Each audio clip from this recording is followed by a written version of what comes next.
everyone. Welcome to this Monday night in September, going into October soon. I think this is our last show this month. We're coming to you live from the beautiful city of New Orleans in Louisiana at the United Public Radio Network at 107.7 FM and the UFO Paranormal Radio Network at 105.3 FM. We are on Facebook, we're on Roku, we are on Rumble, and we are on YouTube.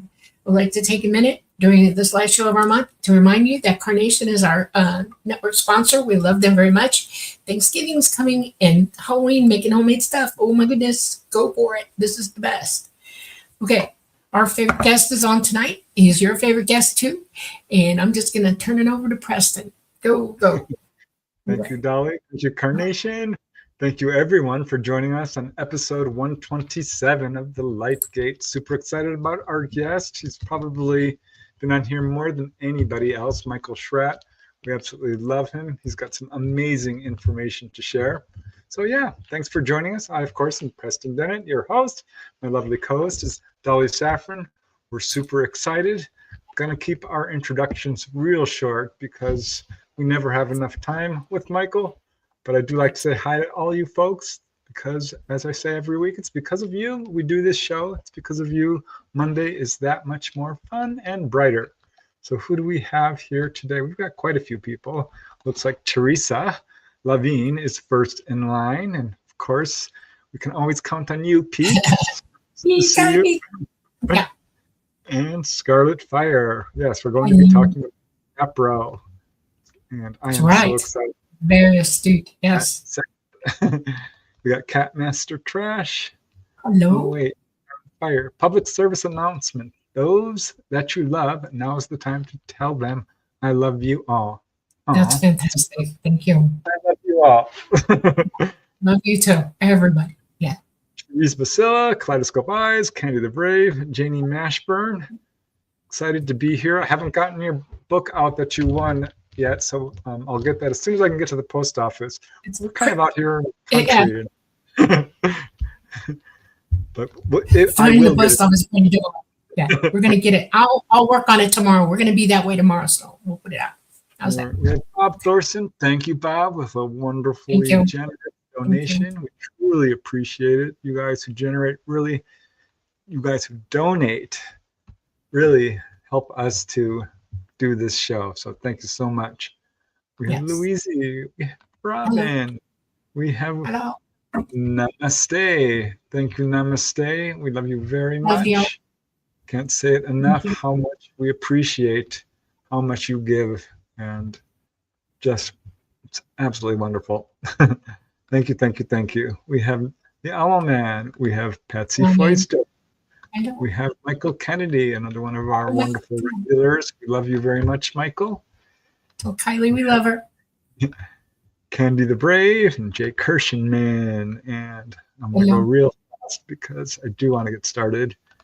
Janie, so thank you, Janie. Thank you, sweetie.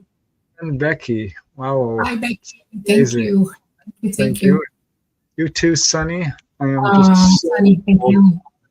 By your guys. Just much gratitude to all of you. Thank you all so much. Oh, we have the lovely Polly. Polly. Yeah, love you, girl. A recent guest on our show. We're going to bring her back. She's amazing. Remember where Polly is. She is in Jerusalem. And I want y'all to say prayers for her every day, her family, and everybody there. We love you. We have Olivia, Feeding 5. Yes. Great guest tonight. We have Star Orchid. Wow, you guys. Thank you. Star Orchid. And I'm pretty much out of time, so I'm going to go real fast here. Energy Shifter, Kalar Brady, Flea Market Gold. We have Robin. Thank you, Neil, for joining us. He's eager. Hey, baby, it's me from Scotland. Oh, I like that. That's cute. Chloe McElvray. Thank you, Dolly. Right. Thank you. Okay. Yeah. We have Lonnie. And let's see, who else do we have here? I think I got most of you guys caught up. Yay. All right. Well, let's get to our guest, shall we? I absolutely adore Michael. He is by far our most popular guest. The numbers are always really good when you're on Michael, just saying. So for those of you who don't know about Michael, do check out previous episodes. This one's going to be a good one. I'll just give you a quick rundown of his bio. Michael is a aerospace historian, a private pilot, military aerospace historian, longtime UFO researcher, lecturer, draftsman, and an expert on classified black projects, UFO crash retrievals, the UFO coverup, and more. He's the author of the Dark Files, a pictorial history of lost, forgotten, and obscure UFO encounters, and of course a frequent guest on radio shows and podcasts like Coast to Coast and many others. Regularly speaks at UFO conferences, including of course the big one, Contact in the Desert. Check out his book Dark Files. 61 fully illustrated UFO encounters from around the world, cases obtained from real-world boots-on-the-ground research. By gaining access to university archives, multiple UFO research centers, and private collections. And all cases are referenced so the reader can verify them on their own. But tonight, we have a very special treat because Michael has been boots on the ground, looking at some more archives, and he will be presenting new cases that he discovered while researching the very voluminous archives of APRO, the Aerial Phenomena Research Organization, which was headed by Jim and Coral Lorenzen. APRO is really the first UFO citizens group of any influence. They're absolute heroes in this field. We would not be where we are today without them. So this is going to be a real treat. I am super excited. Let me just bring Michael on. Yay. Hi, Michael. Good to be with you. Good to be with you. Awesome. It's an honor, an absolute honor. I think this is your, I have to count, 8th time, maybe 9th. So always have something new. That's the kind of, just amazing research you do. Always new. That's good. I think one of my favorite episodes with you was The Price is Wrong or something. The Price is Wrong. Yeah. That was fun. That was absolutely That was fun. a dream People I still had talk for about that. many years. A dream I had for many years, and I'm glad we're able to do it. So this one, I'm excited. We're going to be talking about APRO. So tell us, how did you manage to get into, where are these archives and what did you find? Well, I suppose it's a long story. So APRO is the Aerial Phenomenon Research Organization, was the first UFO organization basically in the United States, started operations 1952. They ceased operations in the late 1980s, and from the late 1980s up until 2023, these files have been inaccessible to anyone, really. They've been locked away. They've been hidden away. Recently, the National UFO Historical Record Center in Rio Rancho, New Mexico, acquired the, I would suppose, 14 file cabinets full of documents. So we're talking about historical cases, we're talking about sighting reports, sketches, flight path reports, newspaper clippings, artwork, some of the best unpublished reports in ufology, period. Now, a lot of these things were published in the APRO Bulletin, but a significant majority of these cases never even made it on the radar screen. They've never seen the light of day. Those are the cases I really love. Those are the cases I like to focus in on.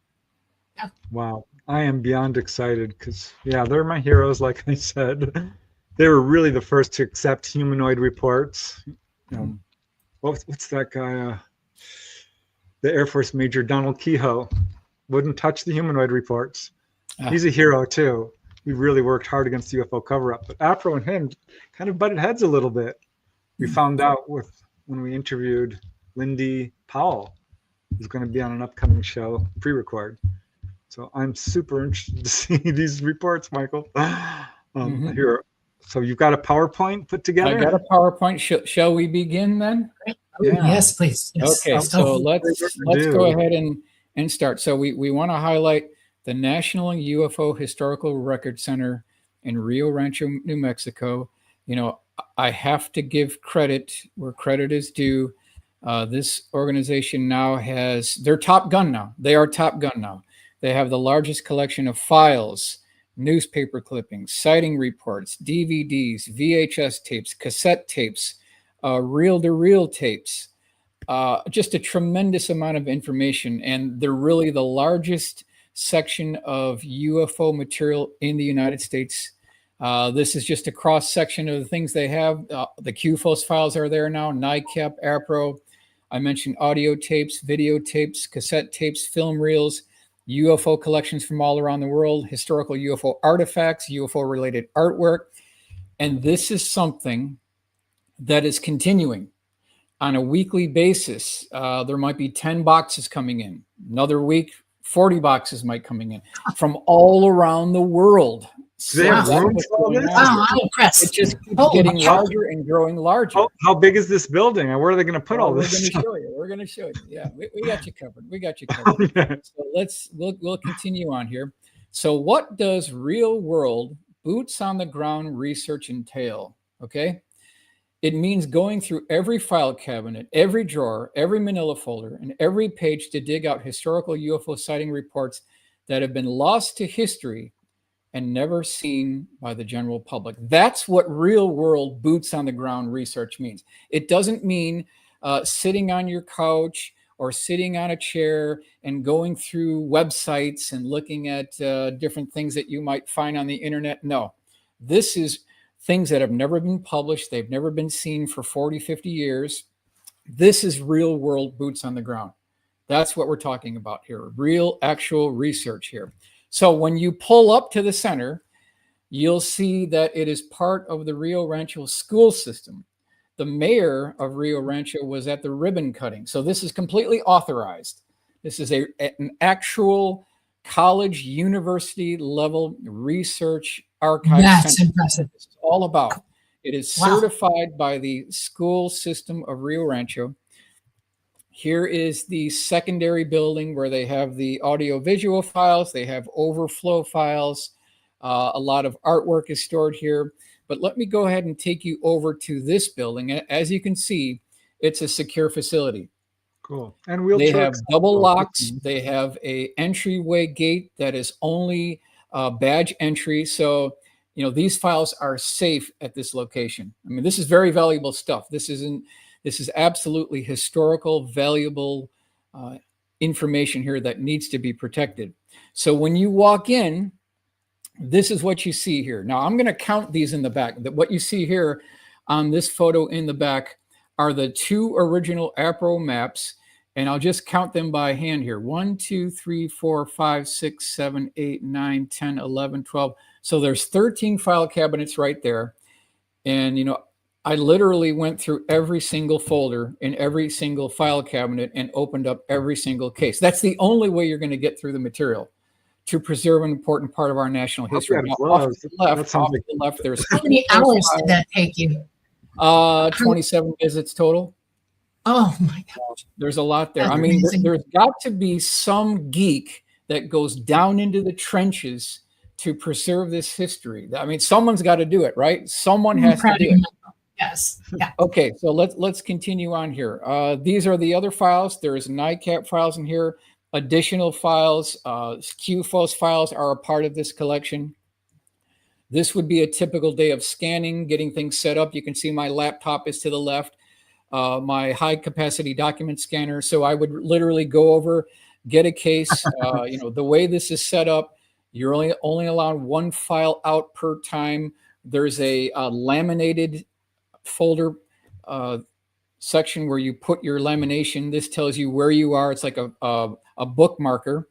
And then you scan the document, put it back in there, move to the next one, you know, and this is what a Saturday morning would be like. It's a very intensive 6-hour scanning session. And I love to do it. I love to do it. So this is what the whole process looks like here. Additional files here. This is in the back room. This is in the back of the library. And that you can see this is literally a university level historical archives. This isn't, you know, this isn't playing games. This is a real place here. And it is open to the public. It's by appointment only. You can't just show up. You have to set up an appointment. So it is available to the general public. Here's the library collection. And of course, there's a lot more than this, but this just gives you a brief cross section of what you will see when you get there. This is another shot here. So APRO archives, 1952 to late 1988. And so from 1988 to 2023, it's been off the grid. No one's been able to look at this. And I'm talking about nobody has. These files were basically unavailable for so long. And as you mentioned, Preston, we want to give credit to Jim and Coral Lorenzen for starting the organization. We wouldn't be where we are today without them. Someone's got to be the originator to this. There has to be someone with that spark of interest and the inspiration to start cataloging these cases. We have to start somewhere. So definitely want to give credit to these people right here. This is another photo here. Gives you an idea of what their early office looked like so many decades ago now. So why don't we go ahead and begin here?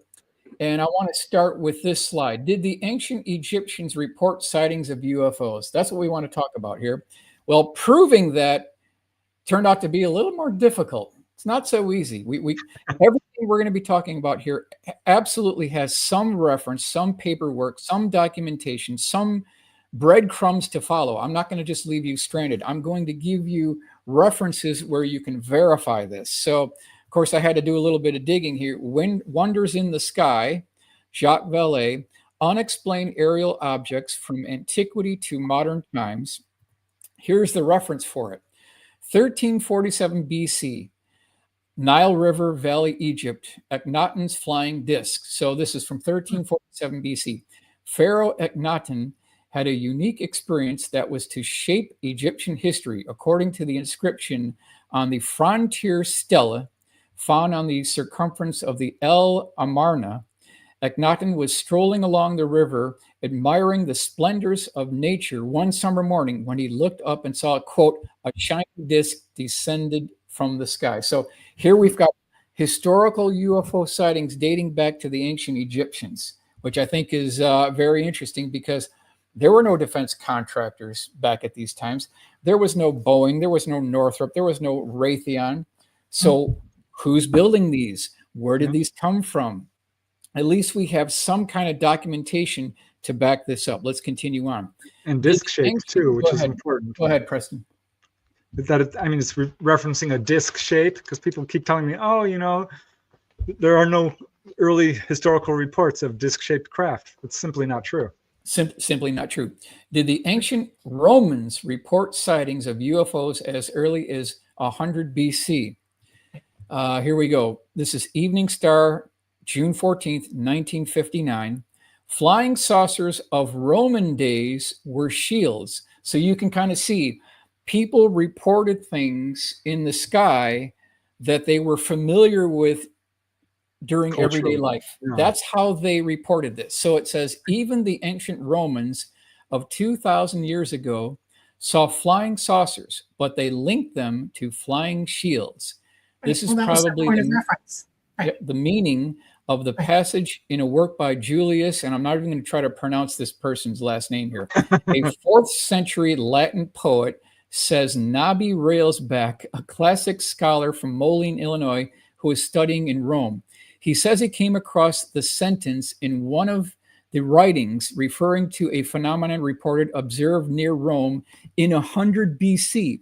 Quote, at sunset, a circular object like a shield was seen to sweep across the sky from west to east. So now we're talking about the ancient Egyptians, the ancient Romans are reporting these as well. So this is way prior to June 24th, 1947. This phenomenon dates back so much earlier than we all realize. And I challenge the Department of Defense, who tried to rebrand UFOs as UAP during the Nimitz encounter, and anything prior to the Nimitz encounter didn't exist. Well, here we have 2 reports already that blows that theory out of the water. We've already got 2 reports. So let's continue on here. So is this what the Romans saw?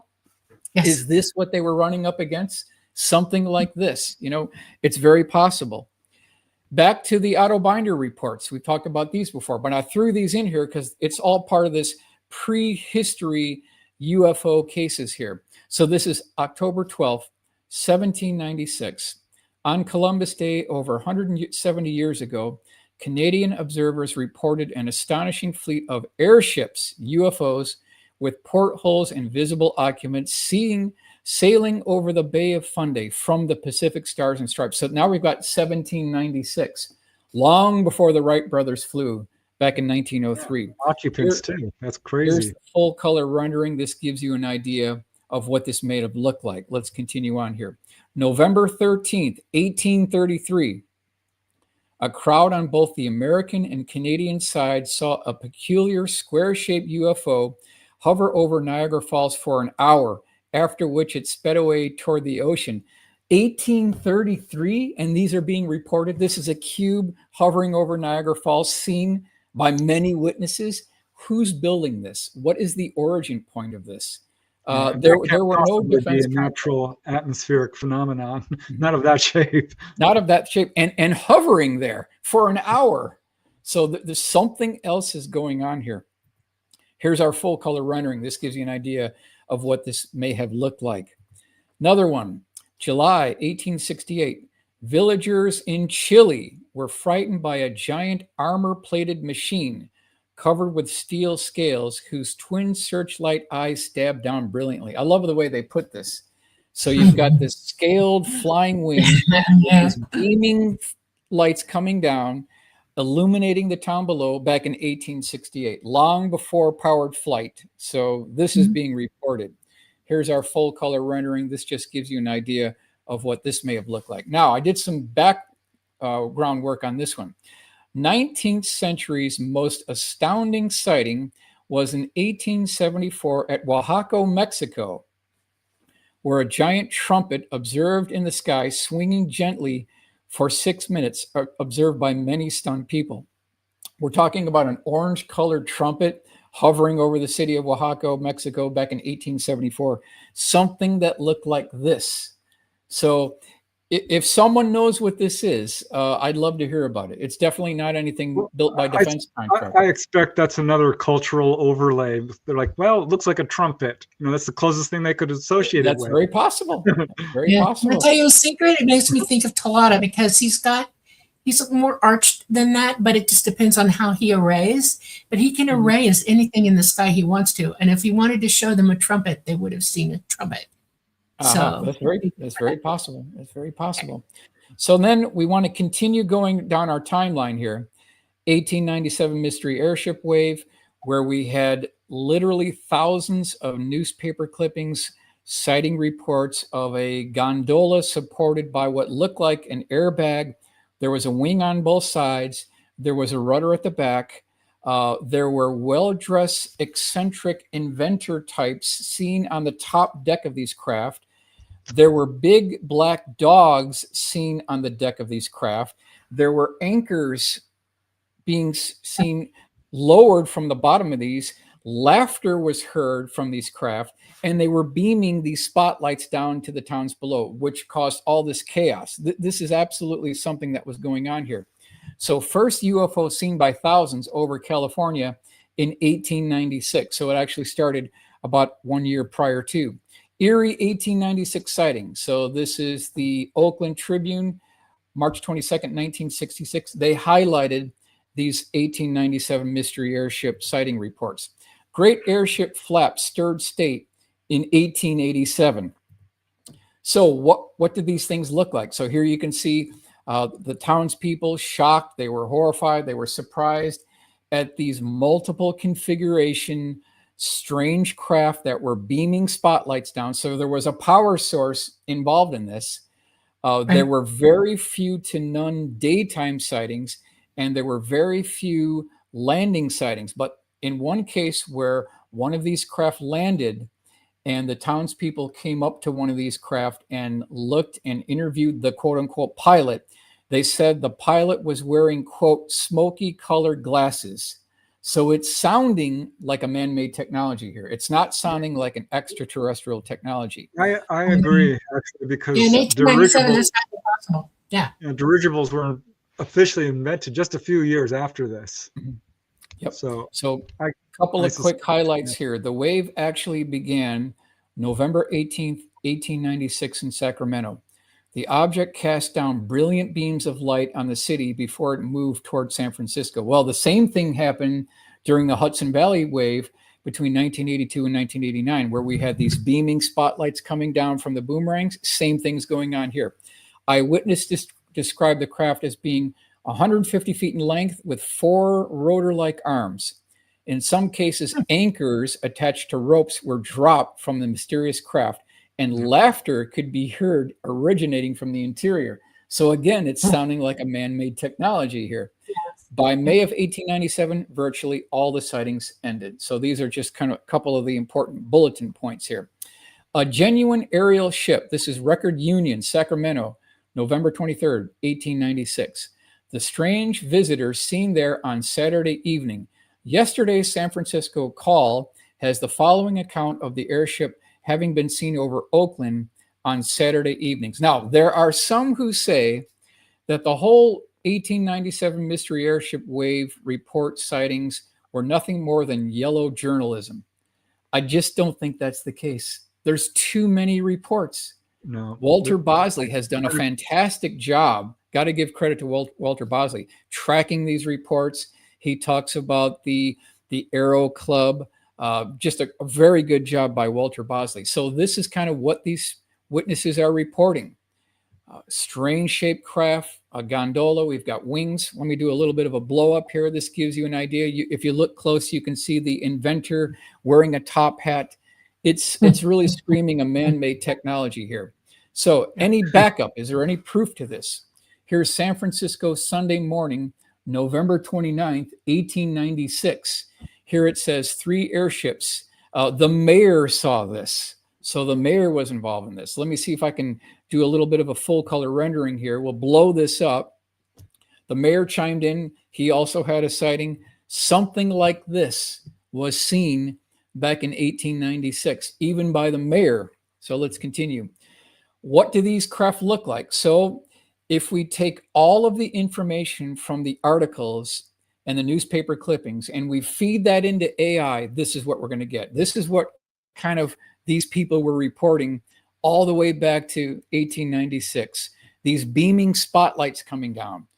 You can see this gondola almost look like an airbag. Let's go to the next one here. Again, these beaming spotlights down. There was a cockpit. You could call it a crew compartment. You've got these anchors being lowered down. You've got these laughter coming from the craft. So again, it's screaming a man-made technology. We'll do a couple more here. This just gives you a broad cross-section of what these newspaper clipping sighting reports are actually describing here. Multiple crew members with these beaming spotlights. All right, so this is the final one for this series. Preston, what are your thoughts? Go ahead. Do you know what a parabolic mirror is? A parabolic mirror, yes, I do. Okay, you realize that when you shine a light into a parabolic mirror, it shines down a beam of light. Exactly, that's very exactly easy correct. to do. Right. All right. Just saying. So we had electric lights at this time for, it was late 1870s they were invented. I suspect that these are man-made, but it is far more likely than people realize, because I'm doing that whole series on UFOs in your hometown.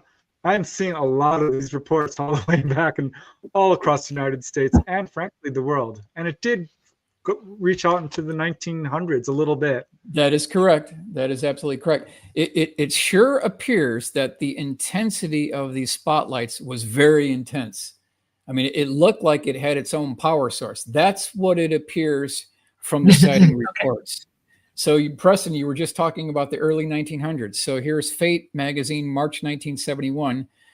Flying Cucumber of 1903. This is Helmer, Indiana, March 17th, 1903. So this young girl, along with her family, if you look on the upper right, they saw something that they said looked like a flying cucumber back in 1903. Something like this was seen by this young girl, and they did a whole magazine article about this. So I think it's something to consider when you look at the big picture here. All right, next one.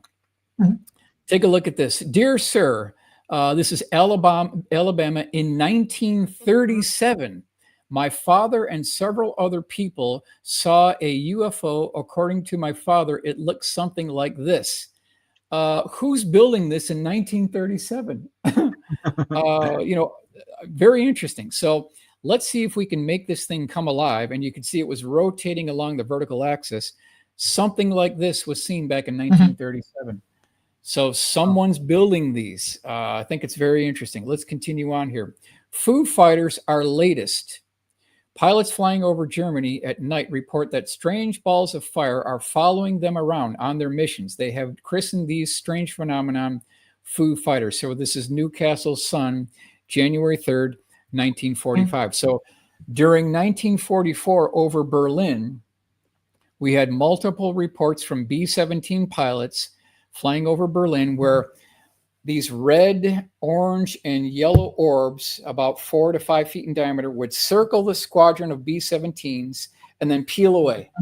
And this went on multiple times, seen by multiple crew members. Okay, so it's not only the B-17s, the B-24 Liberator pilots also reported Foo Fighters, and not just the B-24s and the B-17s, but in the Pacific theater, the B-29 pilots also flying over Tokyo, they had Foo Fighter sightings as well. So we've got 3 different bombers, multiple crew members reporting these Foo Fighters during the mid to close of World War II, which I think is historically significant.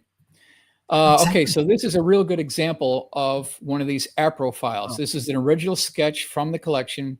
I scanned all these in as JPEGs at 300 DPI. So here you can see, and I'm just going to go over some of the writing here. Saw about January 1950 to 1951, about 10:30 p.m. It was a clear moonlit night. And then he says that it had an orange glowing corona discharge along the outer circumference of the craft itself. You can see the seams, what look like rivets or fasteners. This could be Zeus fasteners. There are circular porthole windows wrapped around the outer circumference. And then we'll just read kind of what he says here. After it slowly started to move, this band of orange sprang like a neon light, blinked a couple of times, then stayed on. The saucer then started to wobble a bit as it moved away. So Preston, here's this falling leaf phenomenon again, where when we see these dish-shaped craft at low altitude in a localized gravity field, they seem to be unstable first. And then when they take off, they seem to be more stable, and this falling leaf phenomenon departs. It goes away. So are we talking about a man-made technology? Over here on the upper right, it's a little bit difficult to see. Now, this is Rhode Island. He says, written vertically here, construction looked man-made like an airplane built, 50 to 51. So is this one of ours back in 1950 to 51? Yes. Okay. It's got rivets. Come on. I mean, there you go. You know, he noted it too. So he noted it. Yes, he noted it, which I think is interesting. So let's use this as a guide. Let's see if we can take this into AI. And this is my blow up here. Construction looked man-made, such as an airplane is built. So even this person, Newport, Rhode Island, he believes it's a man-made craft. So here's the full color rendering directly from the sketch. Now, at this time in 1950, what was publicly available was nothing like this. I mean, we were still pretty crude in our planes. We were flying the F-86 Saberjet back in 1951. Okay. You know, so here we have this craft that has rivets. It's got fasteners. It's got seams. It's got panel lines. It's got multiple porthole windows. And this gentleman is saying it definitely looks man-made to him. Here's my final rendering of what this craft may have looked like. So this is Rhode Island, 1950 to 1951. Let's continue on here. So here's the AutoCAD drawing that I did. This gives you all the breakdowns, gives you the date, gives you the location. I've got the seams here. I've got the rivets. I've got the Zeus fastener. So if you look at this and you base it from other historical cases, again, it's screaming a man-made technology here. So elements of man-made UFOs. How do you tell the difference, right? How do you tell the difference? Here's a couple of bullet items. Number one, seams, panels, Zeus fasteners, hex head bolts, rivets, socket head cap screws, tubes, pipes, and cylinders on the bottom, prongs or protrusions with spheres at the end. So this is like almost the most important bullet item here. I've got so many of these cases where there's this prong sticking out of the UFO and a ball at the end of it. This just keeps on popping up again and again. Static electrical disturbances. So what would that mean? That would mean static on the radio when you pull up to one of these. This would mean your electrical system on your ignition on your vehicle Right. conks That's out right. and your car stops. That's going Right. on. Right. Multicolored lights that flash in a reporting sequence, in a repeating sequence. So we've got the reds go off, the yellows go off, the whites go off, the blues go off, and then the whole pattern repeats the sequence. That's Right. another telltale sign of a man-made technology. High-pitched drilling noise. This is another significant telltale sign. Just before these craft depart, I'm talking about dozens and dozens of witnesses report this high-pitched drilling noise before this thing takes off, and then it lifts off the ground, hovers there for 30 seconds, and then departs like a spark on a grinding wheel. We always hear about this high-pitched drilling noise. I've got a couple of, what's a Zeus fastener? A Zeus fastener is a quarter-turn fastener that you see on the forward nose of a Cessna 172, the engine cowling. When you do a quarter turn, these things seal. So that's what a Zeus fastener is. They can fasten down cowlings on the front engine bay of aircraft. That's what they are. Right. High-pitched drilling noise. We talked about that. The sound of bees, hissing snakes, or frying bacon. That's another good telltale sign associated with high voltage electrical charges. So if you hear of any one of these or a multitude of these, there's a very good case for a man-made technology being associated with the site. I want to push back just a little bit because the sound of bees is reported in a number of what I think are absolutely legitimate cases. Absolutely. Yeah. That are not man-made. What y'all need to do is go out on the internet and look to see an early Harrier engine start up. Okay.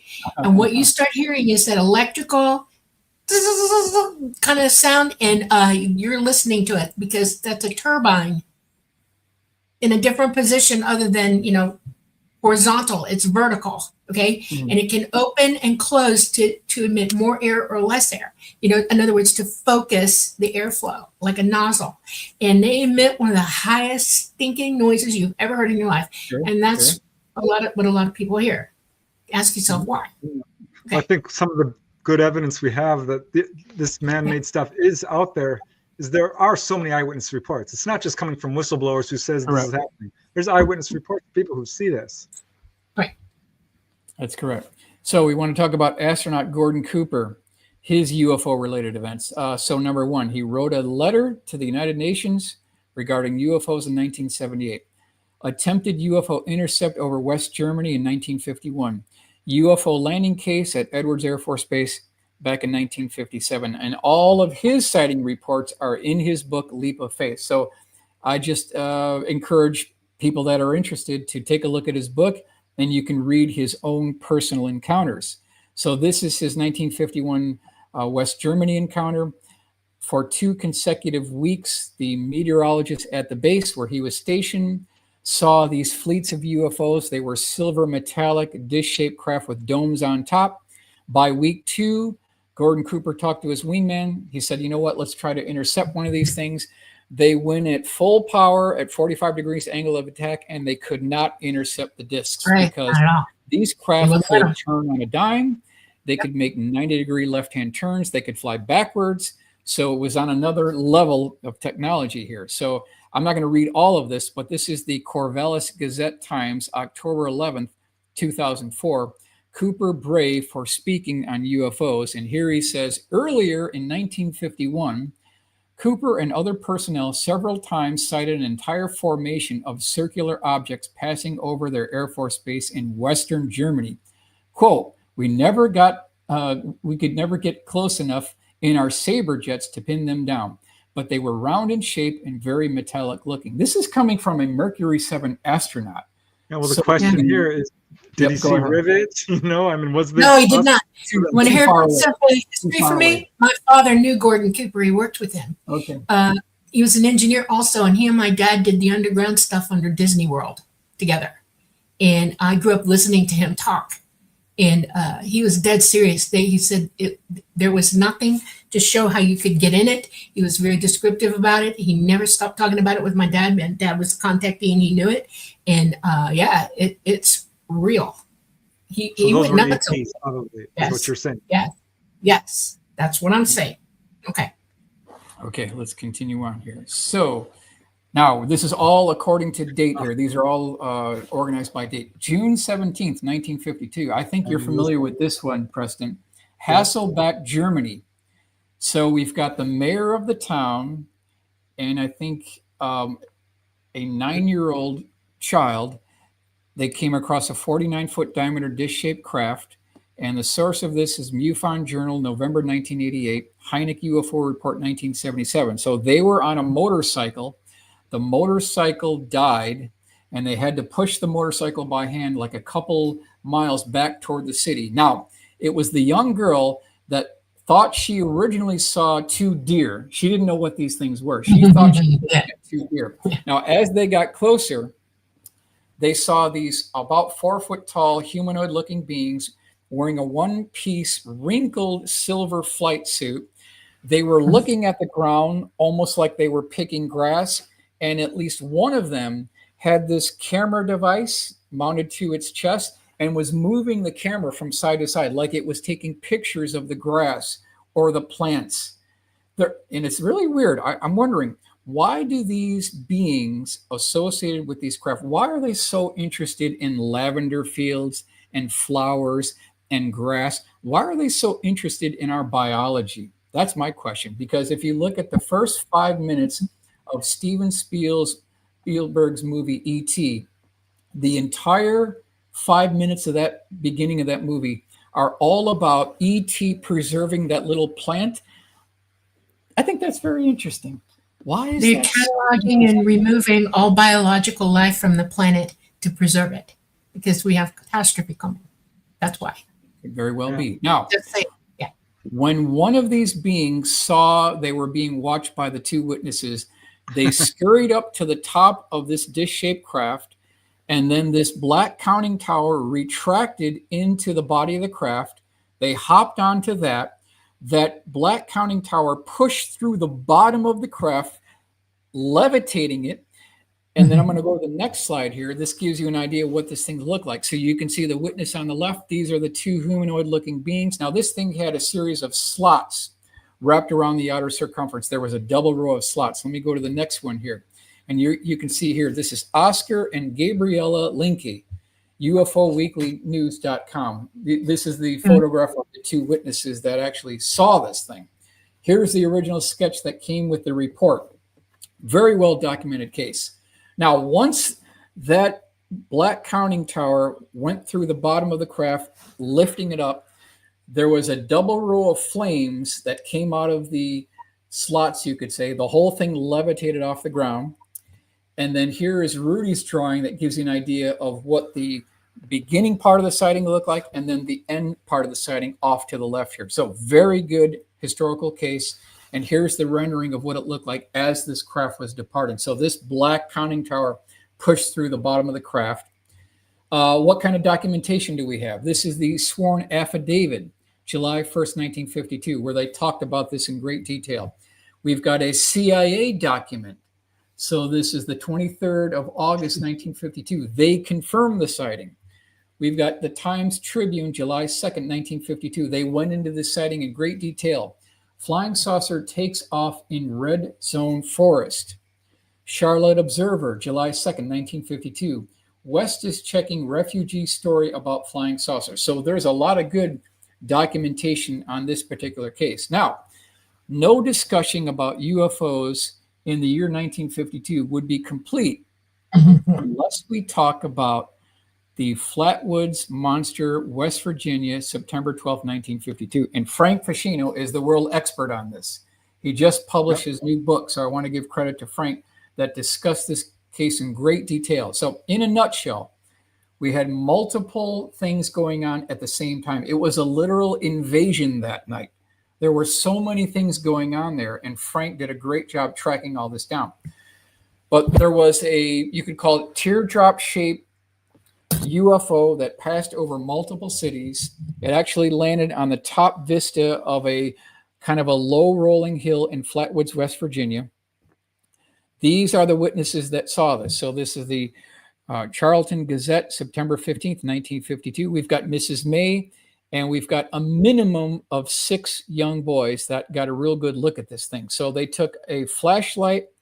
They took a dog with them. They started going up this hill. And Preston, when they got to a particular oak tree, they saw something that absolutely horrified them and changed their life forever. Absolutely changed their life forever. And this is what they saw. This is a very unusual, and I'm going to go over the dimensions here. But this thing had a metallic understructure. It had a black spade-shaped helmet with a cutout window with a red-colored orb with 2 green/yellow spotlights beaming down. There was what looked like antenna on either side, and then on this back bottom section, there were flutes or tubes with gas coming out of them. The witnesses were sick from this, from the gas. I'm going to go on to the next slide, and this is our latest full-color rendering. This gives you an idea of what they encountered back in 1952. Just absolutely horrifying. It changed their life forever. So let's go to the AutoCAD drawing. This gives you the dimensions. So this thing was 12 feet tall, 4 feet in diameter, black split spade-shaped helmet with a cutout window with a glass pane in there. Yeah. The interior head was red in color. You've got the antenna, which I do think are static electrical discharge devices. And this is what they encountered. And Frank Ficino absolutely gets credit for doing the legwork on this case back in 1952. Yeah, 100%. Here is my What do you 3D think it was, Michael? What was that? What do you think it was? You know, I think there could be a man-made component to this. And the only reason why I mentioned this and I talked to Frank about this is if you look at the configuration here, look at how that spade-shaped helmet section tapers up and then goes to kind of a rounded point. You see the same thing on electrical insulators. So Yes. there's absolutely high voltage going on with this. There's no doubt about it. And then these antenna, quote unquote, antenna sticking out, I think that these are static electrical discharge probes. I think that's what's going on here. Yep. Just It's looking us. at the high voltage electrical components. Right. This is about a 40-degree look down on the 3D model.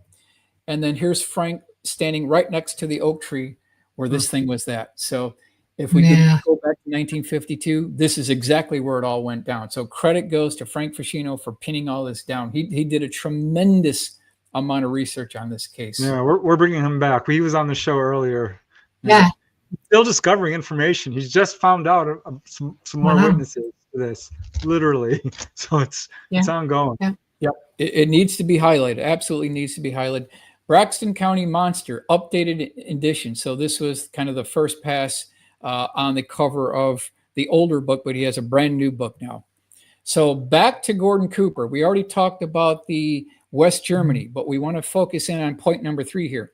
UFO landing case at Edwards Air Force Base in 1957. So again, it's leap of faith. If anyone wants to follow along, all the references are there. And so this is what actually went down. They were setting up precision landing instrumentation at Edwards Air Force Base, the dry lake bed. And as they were doing this, about a 20-foot diameter dish-shaped craft hovered over the dry lake bed. It extended the landing gear legs. It landed on the dry lake bed, sat there for 60 seconds, hovered back up. The landing gear retracted into the bottom of the craft, and then this thing flew away at a medium rate of speed. And here's the point, Preston, is that all of this was documented on motion picture film reel. Yep. It was And documented saw- on Yeah. motion picture Did he film ever reel. talk to you about this particular incident? Yeah, we talked about it. We No, I absolutely. mean, did Gordon Cooper ever mention this? I one? am privy to a conversation between Gordon Cooper and my father about this. I'm privy to it. I am not allowed to talk. And there are reasons why. Really? Yeah. Yeah. What are the reasons why? I would never say it out loud on this show ever. Not going to happen. Well, I'm going But to I heard ask the you. conversation. You have to be out in the middle of a field. Okay. I'm not joking. It's No. not funny. Okay. It's not funny. Gordon Cooper's involvement in this is when they brought the film back in, he did unreel the film, Yep. but he did not run it through a projector. This is what he said. And then there was a courier who we believe came from Andrews Air Force Base. He had a briefing documentation. He had a cabinet. He had luggage, and he was handcuffed to this briefcase. Yep. When the film was brought into the briefcase, it was handcuffed to the courier and then sent to who knows where. It could have That's been right. Andrews. It could have been Wright-Patterson Air Force Base, the Foreign Technology Division, and that film has disappeared since 1957. It's Right. somewhere, and I want to see it. Yep, we should all see it. Corvallis Gazette Times, October 11th, 2004. Cooper saw the film as soon as it was rushed through the development process. Quote, this is Gordon Cooper. It was a typical circular-shaped UFO, he recollected. Not too many people saw it because it took off at quite a sharp angle and just climbed straight out of sight. He reviewed the film a dozen times before it was forwarded to Washington, never to be surfaced again. So here's my question. We always hear about these congressional hearings that we had two weeks ago. We had congressional hearings in Washington, D.C. Why are they not pulling this film? 100%. They can't. This one is not where they can touch it for reasons. I can tell you one thing I know about this because I remember seeing my father do this, and I know this because of what I do. That sharp angle that it took off, it literally did this. It came up and it did the what I call the crouch, the kneel, and it went. And that is, if you ever see a craft do that, you're looking at an ET, because none of our stuff can do that. All right, none of them. And my father was real impressed when he heard that, because he's seen that.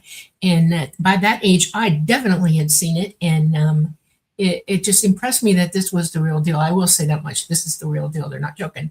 And I think that the military industrial complex has their gets on it, and you will never see it in your lifetime ever. It will go down, never to be seen, ever. As you know, Dolly. I will never trust the government because of this until and unless they can reveal that. I don't really want to listen to what they have to say. Mm-hmm. Yeah. Yep. They've had more than enough time to get this film. Somebody has They it. have more than enough. And not only that, Dolly, every single military conflict that we've had, okay? Yes. World War II, the Korean War, Vietnam, Desert Storm, there were multiple UFO sightings reported by the military in every confrontation. Yeah. Every single one of them. Every single one of them. Yeah. Yep. You're exactly correct. So, like, what about the gun camera footage from the P-51s during World War II? Where is all that gun camera footage? Where are those film reels? We'll take it back to Wendell Stevens. He talked about how over the Arctic regions, there were multiple this is after World War II, immediately after World War II, multiple B-29 bombers that were outfitted with dozens and dozens of still cameras and then motion picture film cameras, where UFOs were seen to come up off the icebergs and then go right up to the B-29 and tuck itself between the trailing edge of the main wing and the leading edge of the horizontal stabilizer, park itself 20 feet off the right fuselage while all the cameras are rolling. Okay. Yep. Where are those films, Dolly? Where are those? Yeah, there's more than that, because we have modern day photography, because you know as well as I, it's not just gun cameras on a jet. Okay. They have 1080 AP, full color, full resolution, cameras on these things. And they even have cameras on them in the cockpit. Okay. They wear cameras, and they've got, and I guarantee you they've got it, because I know they've got where multiple craft will come up to a plane. They'll be up underneath the wing. They will be above the head, behind the tail, to the two sides behind the tail. And every time that jet moves, they move with it in absolute perfect unison. Okay. It will deep dive. They will deep dive with it. They will go up with it. They play with them for several minutes at a time while the pilots are losing their minds and not able to deal with it at all. And they've got plenty of footage like that. Plenty. I can't think of a more intentional. I know that we had one pilot that I saw rolled the jet and then did a loop back, and they still stayed with it. Okay. Mm-hmm. Where's that film? Yeah. I'm sick and tired of hearing them say they don't know anything. Oh, yes, they do. I know. They know way more than you know. This is see these little white dots every now and then. They have such good footage. It's insane. Yes. Yeah. This is the kind of information that needs to be presented in open congressional hearings, streamed live around the world. There's no excuse. They have it. They've already proven they have it. And you can go back to Frank Ficino where he wrote the book, Shoot Them Down. As you know, there was an order, a standing order from the Air Force to our Air Force pilots during the early 1950s to shoot these things down. They wanted one of these things. However, immediately after that order was put out, they rescinded the order because we lost multiple pilots and multiple aircraft. They rescinded the order. Where is all that gun camera footage from all of those attempted intercepts? That's what we need to find out. Yeah. Do we have want any to admit idea where it is? Yeah. It must be somewhere. That's a really good idea. Okay. Now we all know. Okay. There's some cases in Australia I want to talk about here. This is October 1957. Humanoid being departing the forward section of a dish-shaped craft with some type of a light being associated with the being itself. So something like this seen in Australia. I'm going to do another quick one here just to get these pinned down. This is all by date. 1958, Guantanamo Bay, Cuba. We talked about this. Chester Grzinski is our primary witness. He's no longer with us, but I did speak to him on the phone long time ago.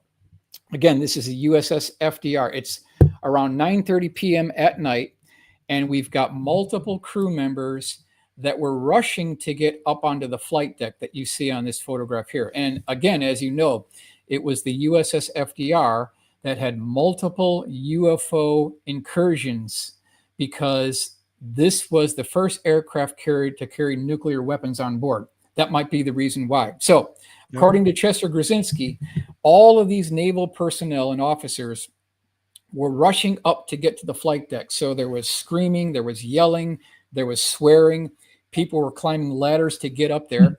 And when they got there, this is what they saw. Now, there were 24 other witnesses, according to Chester Grzinski. They saw a 200-foot-long cigar-shaped craft with these rectangle windows. And according to Chester Grzinski, they could feel the heat emanating off this craft onto their faces. So it's a close encounter of the first kind because it's a visual sighting. It's a close encounter of the second kind because there was a physical effect. He also said walking between these rectangular windows were these humanoid-looking beings. So now it's a close encounter of the third kind. So let's continue on here. Here is his original sketch. And the reason why I'm bringing this up is because there was another even higher resolution original sketch within the APRO files. And so you can see here the heat waves are coming off the craft. He's got a detail view, and he said that one of these beings raised its hand above his head and was waving to the naval personnel back down on the flight deck. So there was like this attempted communication almost. I'm going to continue on. So we've seen this before, but I wanted to do an additional pass on this because there's more sketches associated with this case. I'm going to do a blow up here. This gives people an idea of what this may have looked like. Guantanamo Bay, Cuba, with the USS FDR here. So here is the additional sketch. Now, I won't read all this, but I think it's important we do some of these here. It says, "Dear sir," this is to the APRO personnel. "Me and about 25 people seen this craft, 1958 or 1959. I think we were off Florida somewhere. Shakedown cruise, no aircraft aboard at the time. It hovered 2 to 5 minutes. And then it says, it turned red-orange, then shot out of sight. We had a lot of Navy brass come aboard after that with the Chief of Naval Operations. The Navy does not say anything about it. I sent a letter to NICAP of Kensington, Maryland, and to the National Archives and Record Services, Washington, D.C., to see if that UFO report has been declassified. After a period of time, I went AWOL from the Roosevelt. I didn't return, continue on, to the same ship for duty. I was discharged December 1960, general discharge from the active duty. Thank you for any information, Chester Grzinski." So here's this gentleman who was on the ship. He saw this. He also said that top brass was involved. They knew about this. So how many other witnesses, including naval top brass, know about this? And as you know, Preston, it's not the U.S. Air Force that's driving the cover-up. It's the U.S. Navy driving the cover-up. Yeah, I did a deep dive on that case. They were threatened. There's, like you said, many other cases on that ship. They were caught on radar. And several of the witnesses have come forth, not to that particular incident, but to the multiple incidents involved with that particular ship. It's a big event that is absolutely undeniable. Correct. Okay, let's continue on. Here's another one here. Wow. I did not hear any sound, but this this guy standing next said it made a roaring or low-pitched grinding noise. Isn't that interesting? The windows were not lighted up too well. On the inside, the figures seemed to be dark. The outline, I saw one of them. Before the UFO took off, the occupants moved out of the windows and the thing took off. And I don't think this has ever been seen before. This is one of the scans that I did that's never been seen. This is his original sketch. So it's a good piece of information. It really is important here. This one walking away from window, when this one was out of sight from the window, then the other one walked away also. I had the feeling that those were not men, human. Over. So Dolly, what are your thoughts? Well, okay. The first thing that jumps out at me is it turned red-orange when it was taking off. The craft, before it zoomed up. That would be a power-up. That close to the ground, they would have to. And the fact that they were hot is important because UFOs always come in hot. And if they saw a ship and came down to it without cooling off first, it would be hot to everybody. It's dangerously hot. It can burn you. It can radiate you. Okay. The fact that it spent so little time doing that is interesting to me as well. I need to know how long it was. How many feet? A couple minute sighting, but he also talks about a low pitched grinding noise.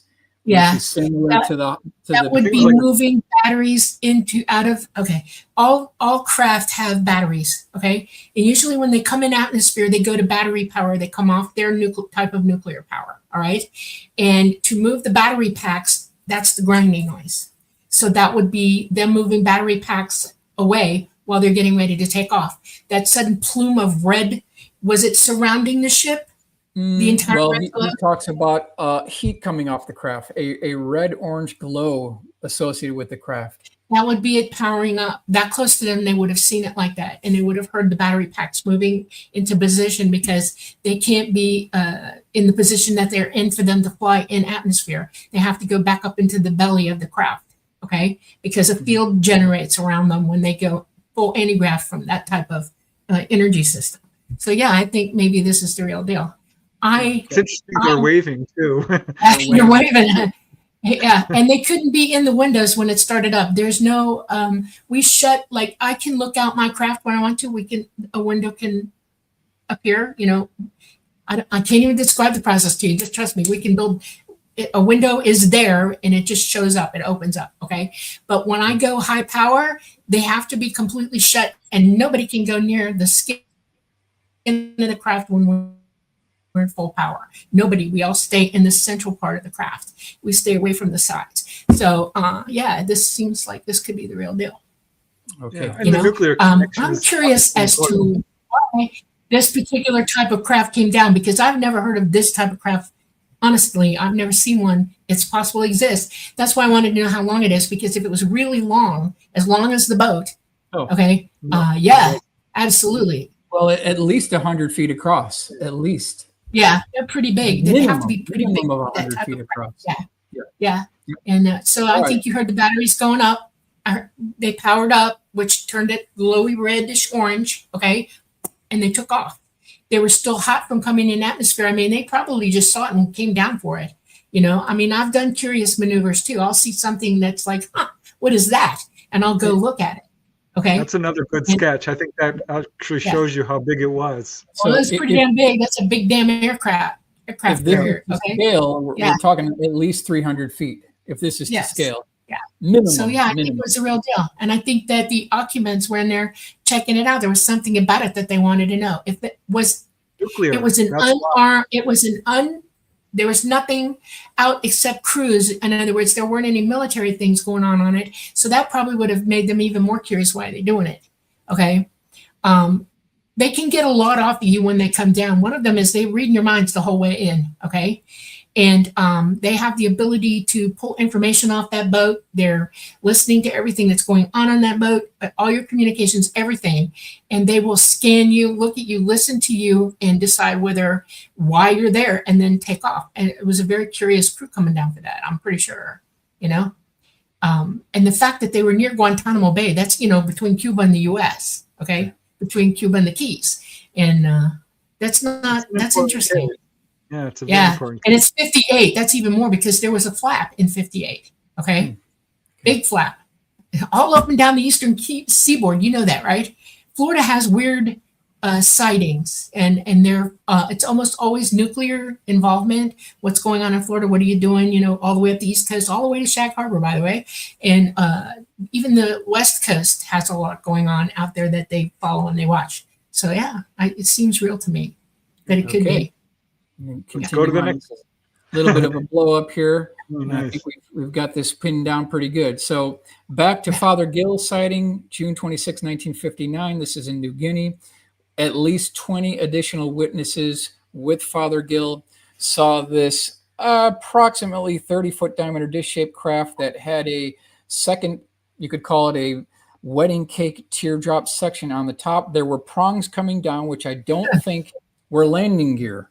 They look like landing gear, but I don't think they're landing gear. Why not? He also mentioned that there were 4 humanoid-looking beings on the deck of the craft. 2 of them were near the outer rim of the craft. The other 2 were near the center. They were more obscured.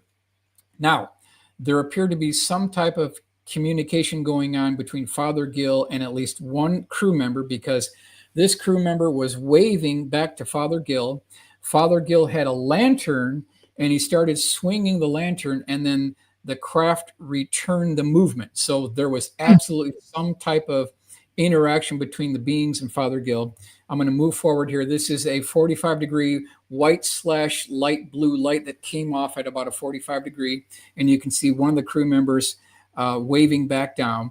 Here's the map that shows you where all this went down. So this is the lower right-hand section of Papua New Guinea. This is the blow-up that shows you where this went. This is all from the APRO archives. And then this is the final blow-up that shows you where this all happened. So here's the original sketch from Father Gill. And again, I don't think we're talking about landing gear. I think these could be discharge probes associated with this vehicle. This is from International UFO Reporter, 1977. So you've got all of the other witnesses that pretty much describe the same craft. Their sketches were very consistent here. Here are some of the original photos I scanned in from the APRO archives. This gives you an idea of where all this took place. This is at the mission here. So you can see this is what the mission looks like. So this is the location of where Father Gill was stationed. Wow. Yep. And let me go to the next one. This is the pathway that gets you to the mission. And then this is the actual beach where this thing was hovering over, the actual location of where all this happened here. This is from the original slide. So close-up observations, June 27th, 1959, New Guinea, witnesses Reverend William Gill and local natives, brightly lit shaft of blue light shining upward from center, 35 feet in diameter, distance 45. So the bottom section of the craft was 35 feet in diameter. The upper craft, which looked like a 2-tiered wedding cake, was about 20 feet in diameter with 4 humanoid-looking beings on the top deck of the craft itself. This is another sketch that gives you an idea of what this looked like. So let's see if we can take this, put this into AI, and we end up with something that looks like this back in that time frame. So this is the best that I could come up with, just to give an idea of what this may have looked like when Father Gill saw it. Now, let's continue on. April 24th, 1964, Socorro, New Mexico. We've got Lonnie Zamora, who was a credible police officer, was chasing a speeder, Socorro, New Mexico. Now, just prior to when Lonnie Zamora got into this pursuit with a speeder, there was a group of, you could call them travelers. They were sightseers that were going through Socorro.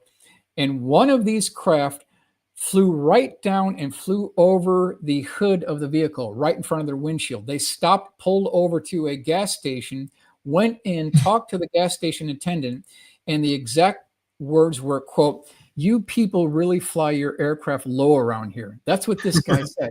So it wasn't just Lonnie Zamora. We have a secondary witness with his family that also saw this off-white egg-shaped craft at the exact same time.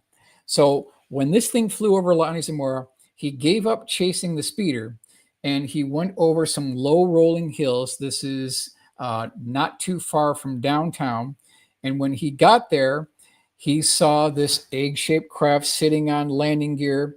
He said that there were two humanoid-looking beings wearing white-colored, you could call them coveralls. They were about 4 feet tall, oversized head, oversized eyes, slit for a mouth, minute nose. I'm going to go to the next slide here. This shows you the map of where all this went down. Gives you the exact location. These are some of the original photographs of the scene. So it's very barren. There's a lot of low shrubbery. You don't really see any trees. You've got some low mountains in the background. This is another shot of what the area looks like. This is the road that he took on his squad car. We go to the next one.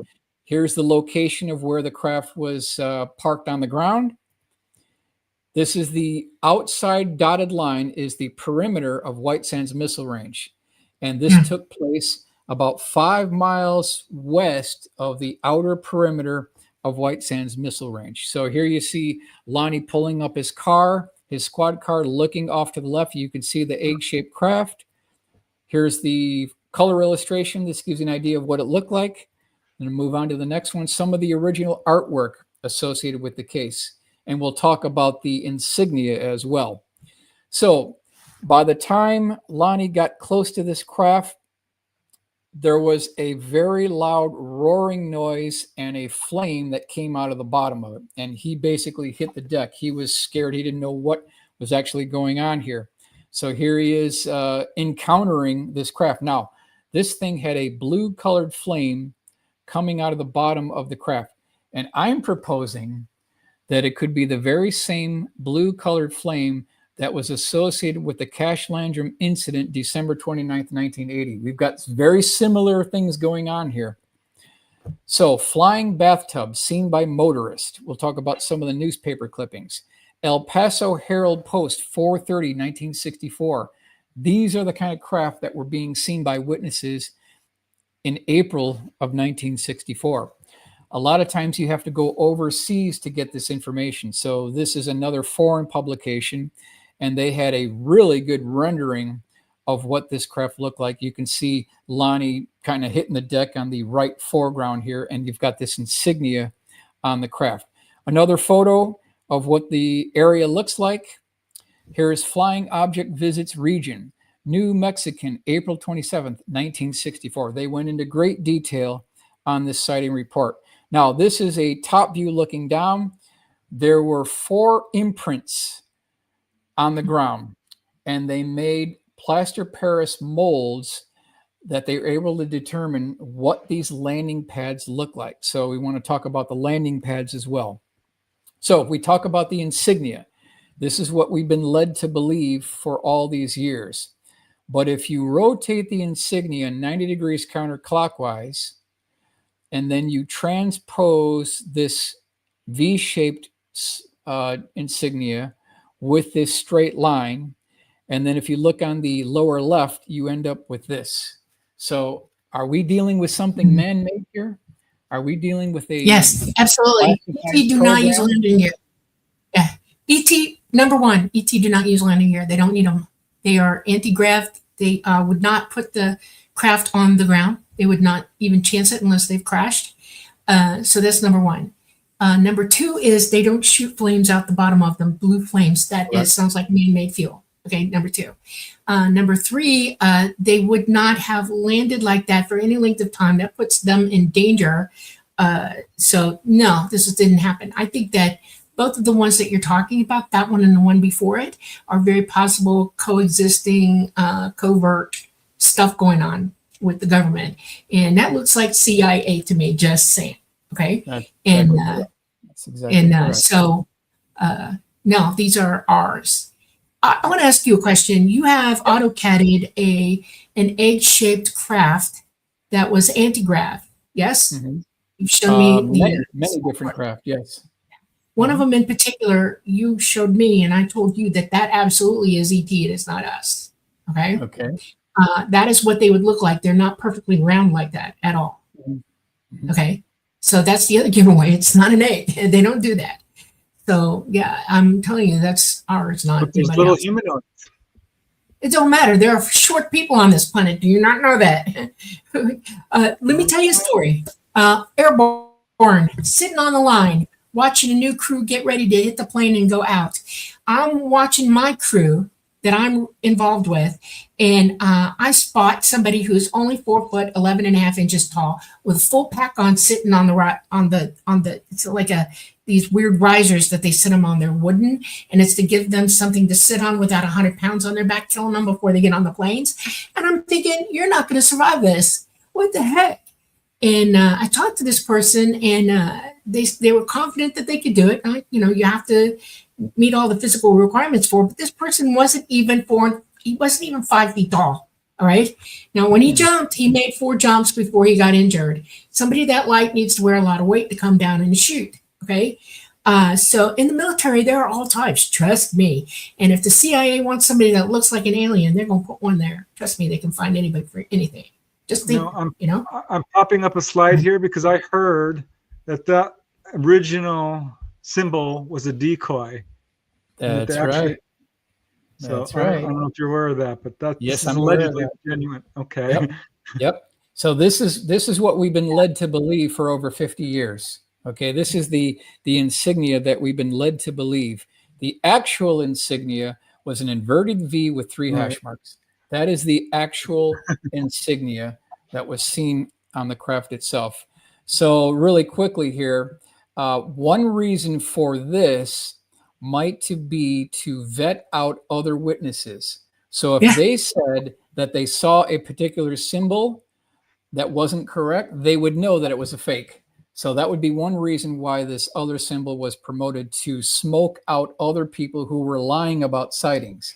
That might be what was going on here, So it was a verification method. These are some of the bullet items here. We'll rip through these. Object was seen within very close proximity to White Sands Missile Range. Object featured retractable landing gear. UFO featured inverted barn landing gear pads with sharp 90-degree straight corners. A mysterious metallic slam noise was heard just prior to liftoff and departure. So my question is that a door hatch closing?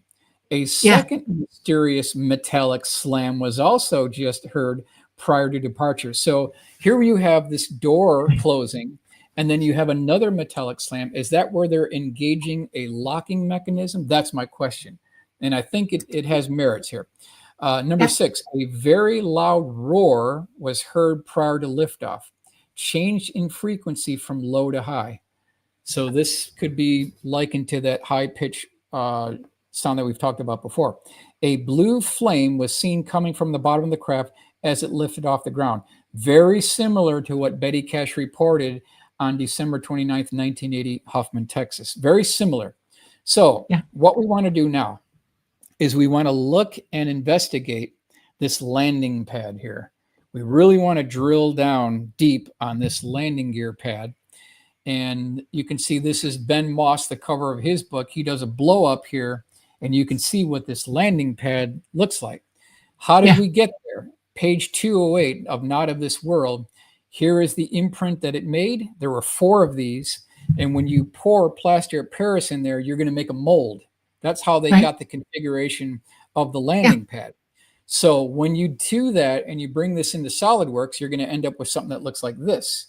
So my question is, does this look like the landing pad of an extraterrestrial civilization, maybe 1,000, maybe 10,000 years in advance? Or does this look like a landing pad of a man-made experimental craft that went off the White Sands Missile Range just outside the boundary, 5 nautical miles to the left? They had some type of malfunction. They temporarily sat down, and you can see it looks like it was done on a milling machine. And they had a billet piece of aluminum. They put this thing on a milling machine and they just started shaving off metal. That's what it looks like. So then I did an AutoCAD drawing, and you can see the 90-degree corners. You can see all of the sharp angles. In nature, we don't have this. In nature, we don't see these sharp 90-degree corners. It looks like a piece of machine metal. That's what it looks like. So when you put this all together, again, ET doesn't do corners. Yeah, do that. Screen from a man-made technology. The same. So, Craft don't have it. Yeah. Preston and Dolly, I believe I have a world exclusive for you. I sat down and I took a look at all the dimensions, all the newspaper clippings, what Lonnie Zamora reported, other witnesses that saw the craft, because it wasn't just him. There were people that saw it prior to the landing. All of the reference material, I put all that into a SolidWorks model, and then I did a 3D printout, and this is what I came up with. Something that looks like this. By Lonnie Zamora, you know. And I donated this model to the National UFO Historical Record Center for everyone to see, you know. So, now, any thoughts on this symbol? Did you do any research on that?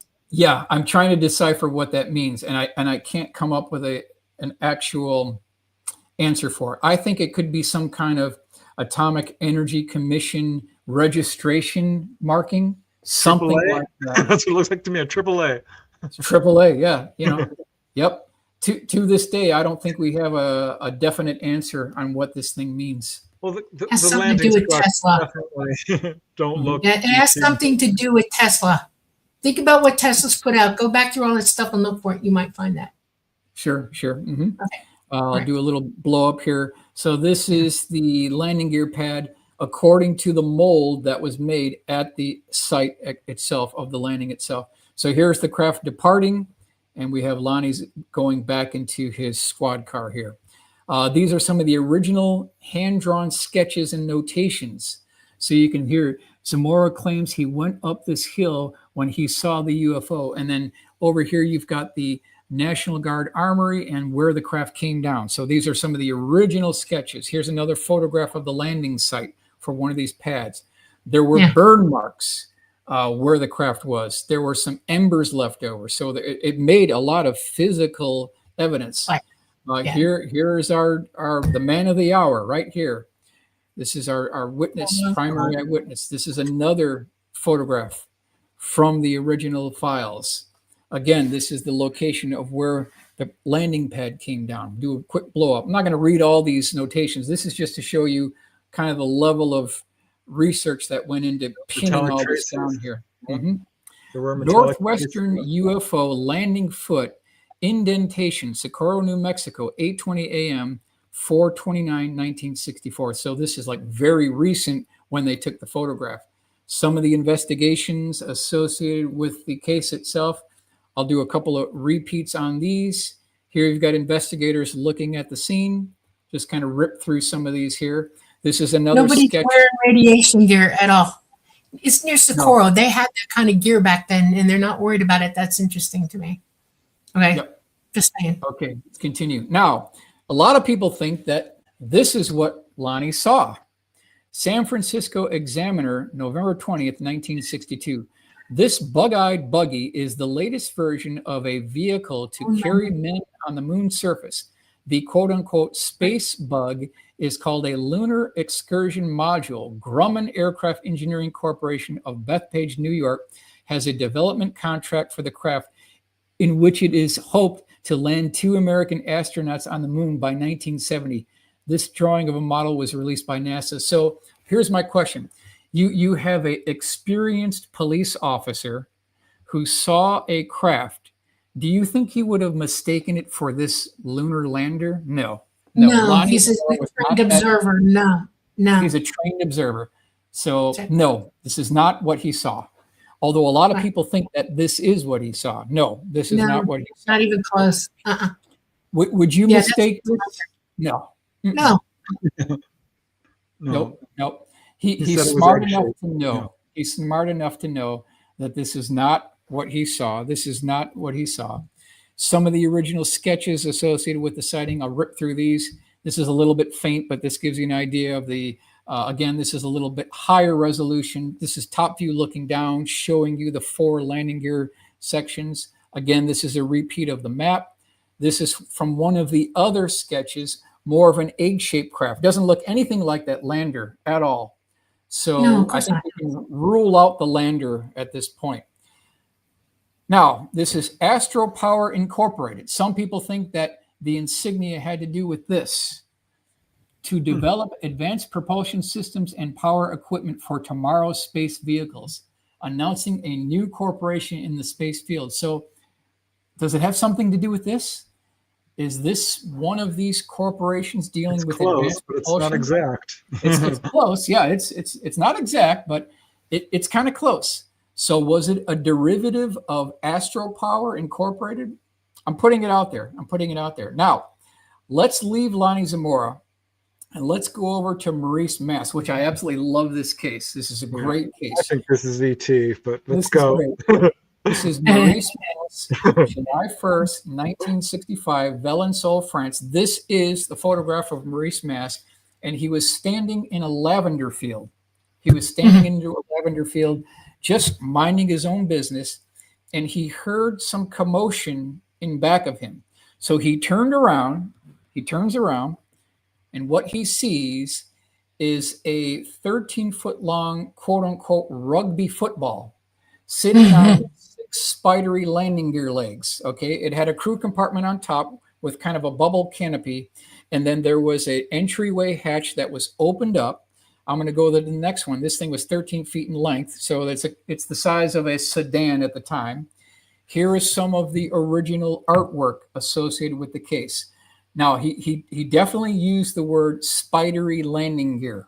This is the term that he used. Now, sitting on the ground next to the craft, picking lavender plants. So here's this interest in plants again, were 2 small humanoid-looking beings with oversized head, oversized eyes, slit for a mouth, minute nose, wearing a one-piece tight-fitting flight suit. And they were picking these lavender plants. I mean, it's unbelievable. Let's go to the next slide. Now, when Maurice Mass saw the 2 beings, one of them lifted up what looked like a dowel rod that was about 18 inches in length and probably about 1.5 inches in diameter, pointed it toward Maurice Mass, which put him in a state of stasis. It froze him. Now, while he was in that frozen state, he saw these 2 humanoid-looking beings go into the entryway hatch, and then this thing departed. In a nutshell, that is the case. So let's go to the full-color rendering and the newspaper clipping. The Boston Globe, July 8th, 1965. Flying saucer or secret plane? So they asked the question, did Maurice Mass see one of ours, or did he see an ET spacecraft? This is the original article, and I had to actually get this translated. So I have the original article and the English translation that goes into great detail on this case. So here's our final rendering of what Maurice Mass saw back in 1965 in a lavender field. So here again is this interest in our biology, in our plant life. It keeps on popping up multiple times. Yeah, that one's probably real, and that's not landing gear.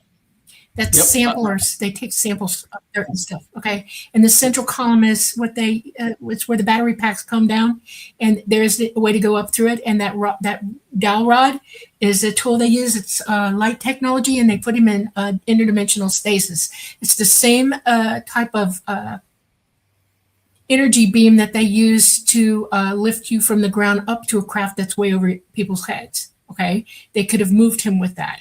And while you're in that dimensional space, it literally, I describe it, I've been in that situation where you feel frozen, but you're just not able to process the fact that you're not 3D anymore. Okay, you're out of it.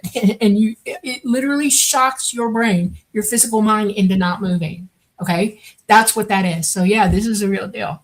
Yeah. There's a few other things about that case. Go ahead, one is that before this actually happened, he had been missing lavender plants for a week or two. Someone was stealing his plants. They're taking samples. Yeah, he must have been a really good lavender farmer. He must have had excellent, excellent plants for them to do that. That's amazing. The landing traces are Yeah. one of the best verified in the world. Yeah. Afterwards, they really studied this in depth. Yeah. And like I said, that's not landing gear. Those are probes. Mhm. And they're pulling up soil samples and stuff like that in different parts of the, they need to go with those Right. to understand what it takes I to was keep gonna that say- lavender going. Yeah. I'm relieved because if you said this was human, I was going to lose my mind. No. I told you, they don't see the shape of it. That's All right. that's Well, what you I'm happy. probe. It's not a big deal. It's a real thing. Yeah. All right, Yeah. we'll continue. So we got May 16th, 1967, Falcon Lake, Canada. Stephen Mekelek was a rock hound. He was a mineral collector. What he saw were two 40-foot diameter dish-shaped crafts hovering above him. One of them departed. The other one landed about 300 feet from his location and sat there for 30 minutes before he did anything about it. He got a very good close-up look at this craft for at least a half an hour before he approached it. So here you can see he was wearing leather gloves. He had a welder's goggles on. He had Oh, wow. a heavy plaid shirt Yeah. on. He had jeans on. He was protecting himself. So when he came up to it, he said it had a low dome on top that was sheared off on top, so a square top. There was a double row of slits wrapped around the outer circumference of the lower dome. The craft had an entryway doorway that was opened up with this violet purple light coming out, and then along the vertical axis going counterclockwise was another hatch smaller than the original with what looked like 1/16 inch diameter CN-SIL drilled holes at a perfect pitch pattern. We'll talk about that. Let's move on to the next one here. So here he's looking into this hatch, which was 3 feet by 2 feet.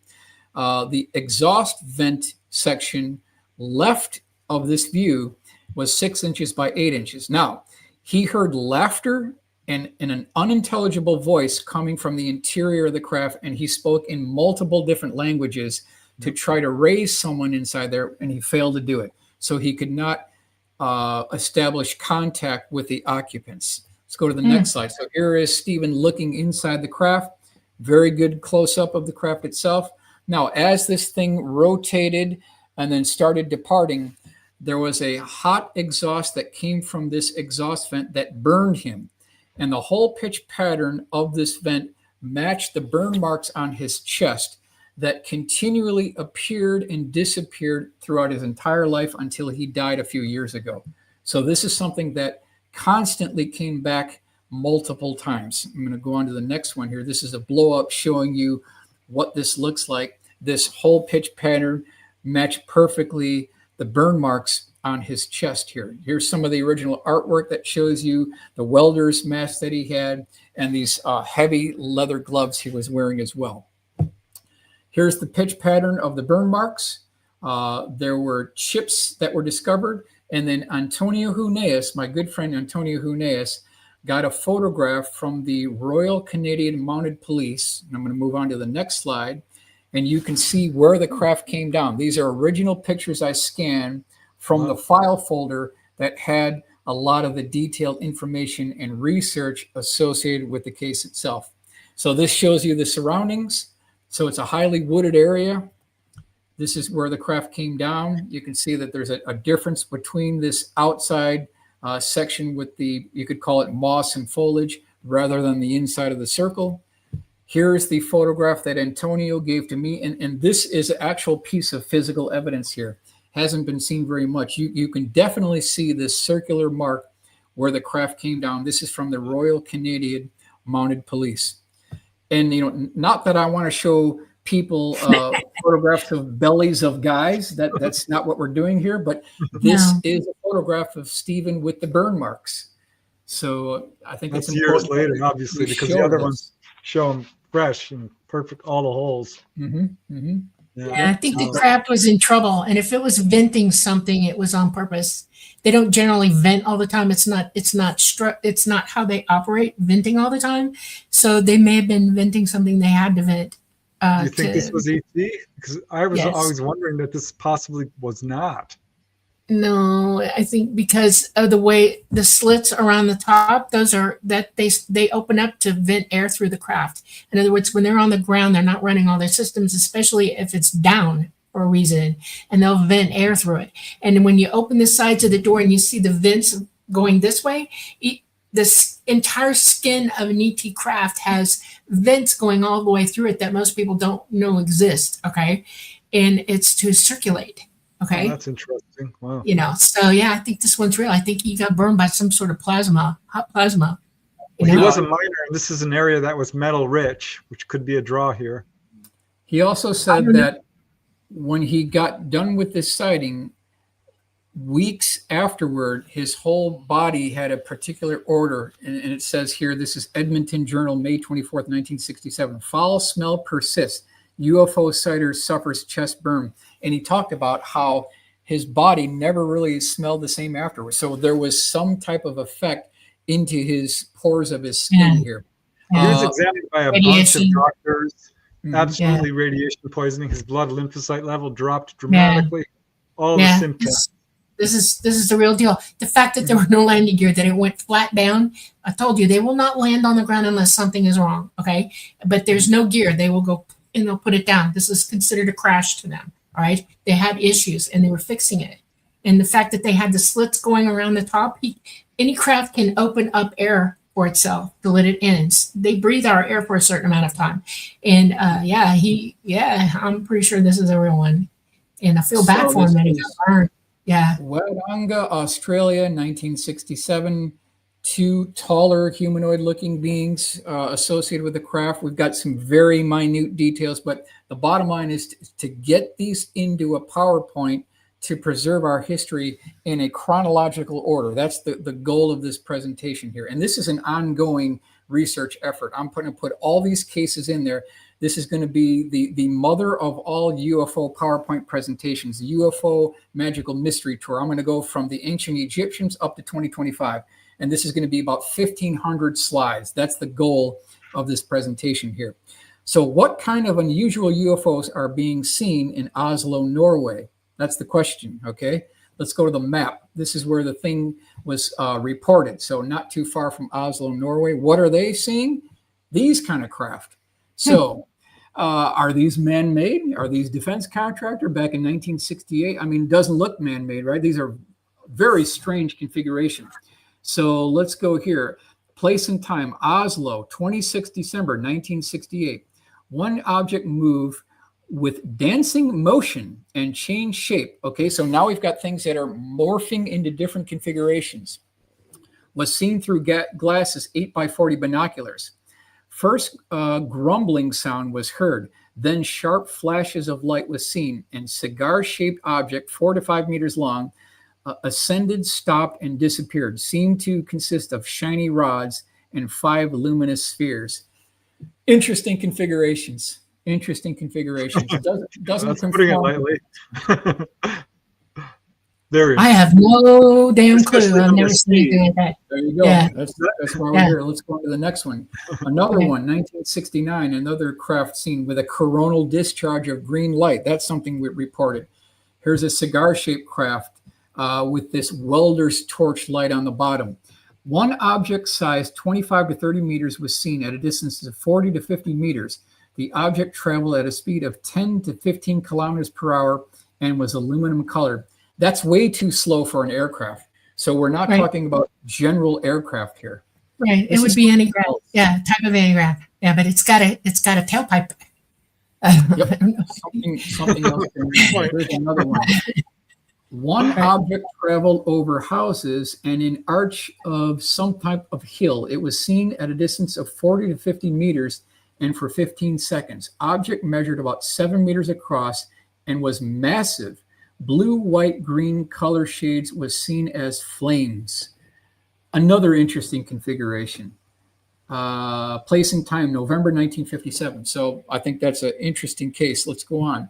Platteville, Illinois, January 25th, 1969. So you've got Naperville, you've got Aurora. Where I've got this star is where this happened. Again, Platteville, Illinois, January 25th, 1969. And in quotes below, in parentheses, I've got very good CE2 case, and I think this is a great CE2 case. I want to go over this here. This is the map and front page of the sighting report of where all this went down. So let's go to the next slide. So you've got the map of where this took place, and this is on Church Road, which is gravel, and Canton Farm Road is up on the upper section, Platteville, Illinois. This is January 25th, 1969. So the wife is driving the car. The husband is asleep on the passenger side, and she's driving northbound on this road. And all of a sudden, you can see X marks the spot. A 30-foot tall cone-shaped UFO hovers in front of the vehicle. It lifts the front two tires of the vehicle off the ground by 3 feet, and the husband is still asleep. Let me go to the next slide here. This shows you the map of where all this went down. And you can see flying ice cream cones and teepees. Yes, we've got reports of flying ice cream cones. That's what we're talking about here. That's exactly what this craft looks like. Here is the original sketch from the eyewitness report. The outer portion of this thing, again, this thing is 30 feet tall. It's a cone-shaped UFO. It has what look like roofing panels on the top, like a roofer would do on some type of a roofing job. That's what it looked like. One of these panels was open, and then on the bottom of the craft, there was an I-beam with a large white colored light shining down below. So this is the original sketch from the witness. Here's my cleaned up AutoCAD drawing that gives you an idea of what this craft looked like. 30 feet tall, 10 feet in diameter with an I-beam and a white colored light at the bottom. Here is the first pass rendering of what the craft looks like. They were driving a 1966 Chrysler Imperial.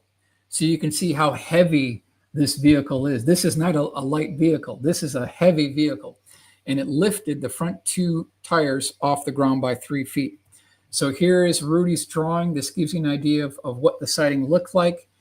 They described it in absolute minute detail. They got a real good look at the bottom of the craft.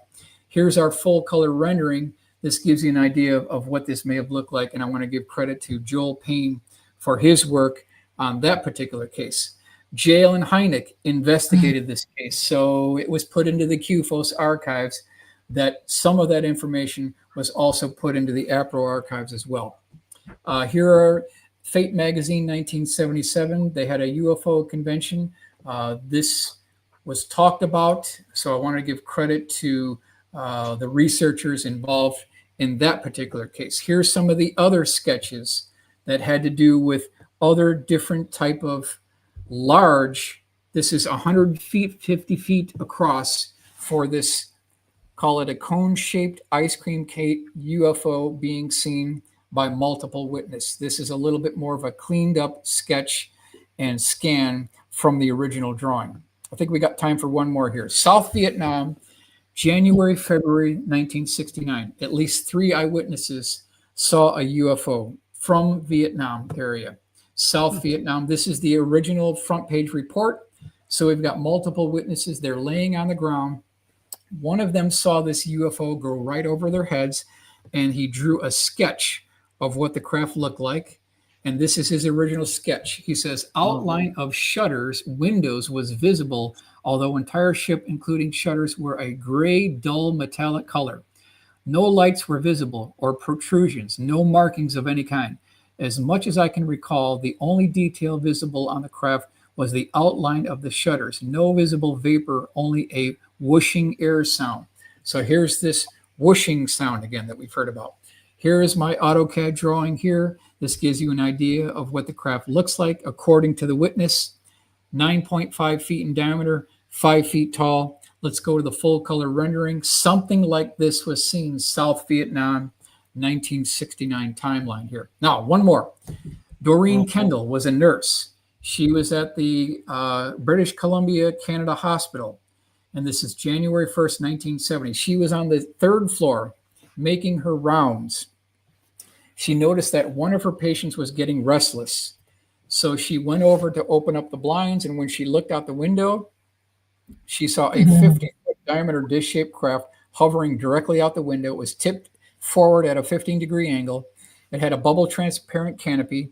There were 2, what she called very nice-looking physique men wearing a one-piece tight-fitting flight suit. It was black in color. It covered their entire bodies with the exclusion of their wrists and their faces. You go to the next slide here. Here she is looking outside the window. Now, there were 2 bar stools inside this bubble transparent dome.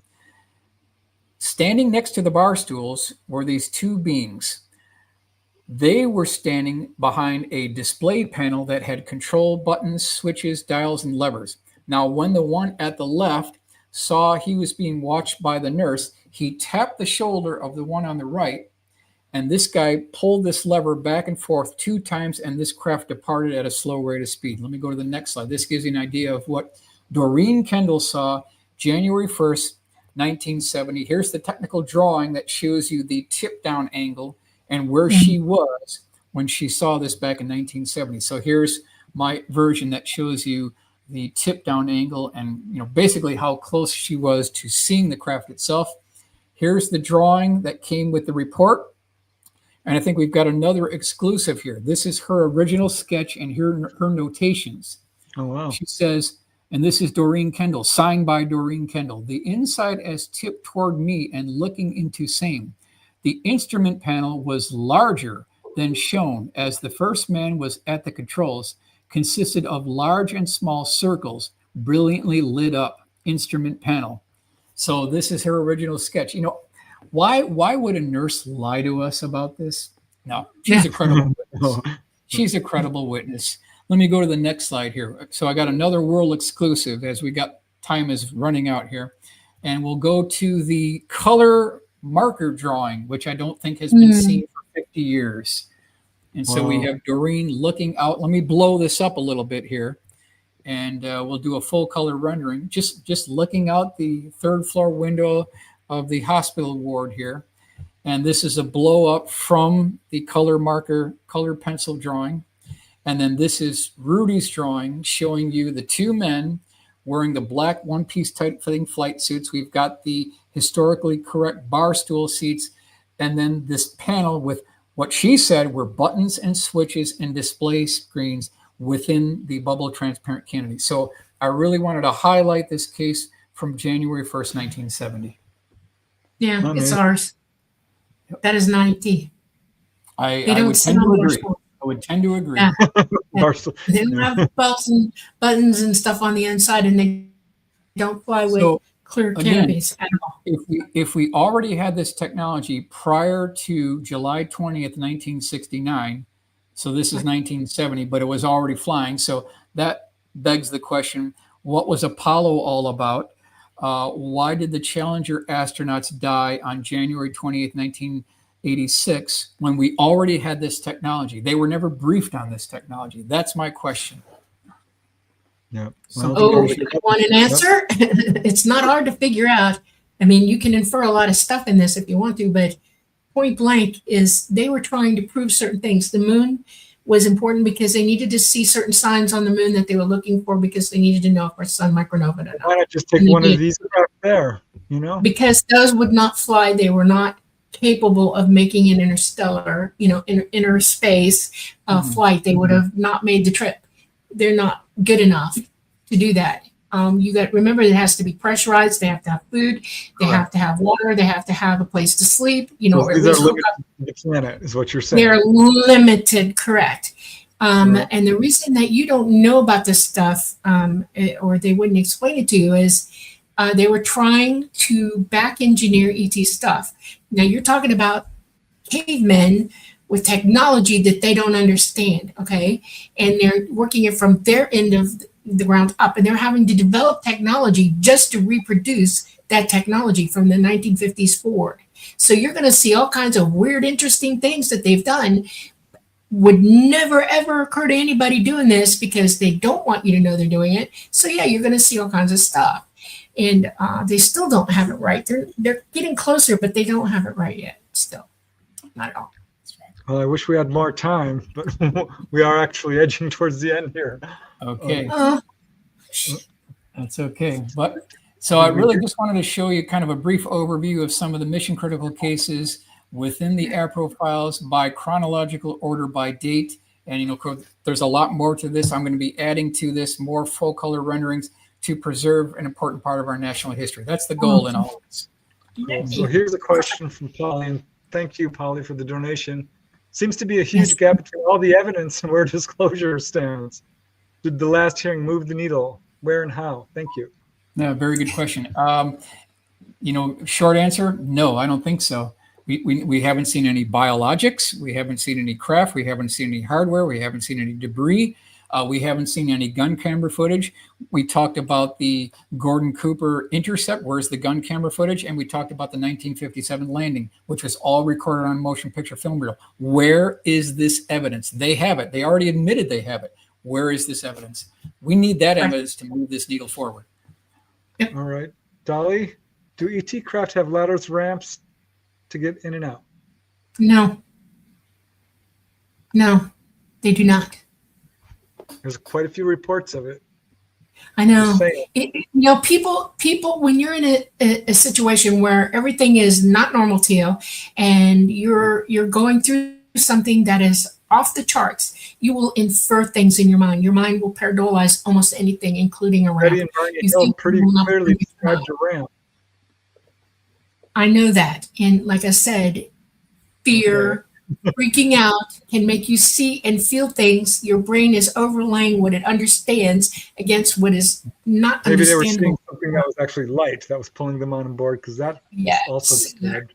That's exactly correct. All right. What's going on here? Let me see. I think there was one other. We didn't get a whole lot of questions. Please, Michael, come back. Oh, here's from Janie Mashburn. Did National Geographic ever publish stories about UFOs? I don't. That's a good one.